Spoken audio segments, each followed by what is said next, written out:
एक सेठ जी अपनी दुकान पे बैठे थे। उनका किसी बात को लेकर दिमाग खराब था, पर उनके मूछे बड़ी बड़ी थी और वो मूछों के ताव दे रहे थे। उनको आदत हो गई थी। एक बार ठाकुर साहब घोड़े पे बैठ के उधर से जा रहे थे। ठाकुर साहब ने देखा कि सेठ मेरे को देख के अपनी मूछों के ताव दे रहा है। ठाकुर साहब को बड़ा अजीब लगा और सेठ जी के पास में जाके बोले कि अगर तुम मूछों के ताव दोगे तो हम क्या देंगे, मूछे नीची करो। सेठ बोला नहीं, मैं मूछे नीची नहीं रखता, मेरी मूछे मेरा मुंह मेरी मर्जी, जैसे मर्जी है वैसे ताव दूं, आपको क्या। ठाकुर साहब को बड़ा अजीब लगा। ठाकुर साहब ने कहा तो चलो फिर लड़ाई करो, अगर लड़ाई में तुम जीते तो मूछे ऊंची रखना, अगर लड़ाई में मैं जीता तो तुम मूछे नीची रखना। सेठ जी ने कहा कि अकेले आप हो अकेले मैं हूं, अब लड़ने में क्या फायदा।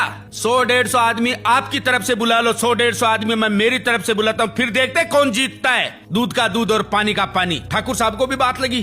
ठाकुर साहब ने भी 100-150 आदमी बुला लिए। 1 महीने का टाइम लिया सेठ जी ने, 1 महीने बाद में लड़ेंगे, देखते कौन जीतता है। अब 100-150 आदमी ठाकुर साहब ने बुलाए तो सेठ जी की दुकान से राशन जाने लगा। सेठ जी की बिक्री बढ़ी। 1 महीना हुआ तो ठाकुर साहब आए, यहाँ भाई सेठ बाहर निकल, आजा लड़ ले। सेठ जी बोले मेरे 5-10 आदमी जो बड़े पहलवान टाइप के हैं वो भी नहीं पहुंचे हैं, मेरे को 10 दिन का टाइम और चाहिए। ठाकुर साहब ने कहा ठीक है, मगर अब की बार लास्ट टाइम दे रहा हूं, 10 दिन बाद में तेरे को लड़ना ही पड़ेगा। उधर ठाकुर साहब ने सोचा कि यार 10 आदमी ऐसे पहलवान टाइप के बुला रहे, कहीं मैं हार गया तो मेरी बेइज्जती हो जाएगी, तो उन्होंने भी 50-60 आदमी और बुला लिए।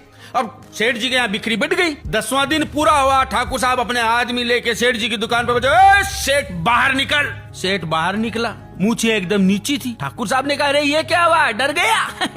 बोला ठाकुर साहब अब आपके आदमी मेरे ग्राहक हो गए हैं और ग्राहक भगवान होता है, मैं ग्राहक से थोड़ी लड़ूंगा। और मूछों का क्या ऊपर हो चाहे नीचे हो, दबाने का फायदा होना चाहिए, लड़ाई में क्या फायदा है। ठाकुर साहब को भी हंसी आ गई।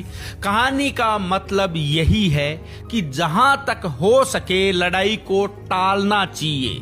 लड़ाई में किसी का भी फायदा नहीं होता, राड से तो अच्छी बाढ़ है।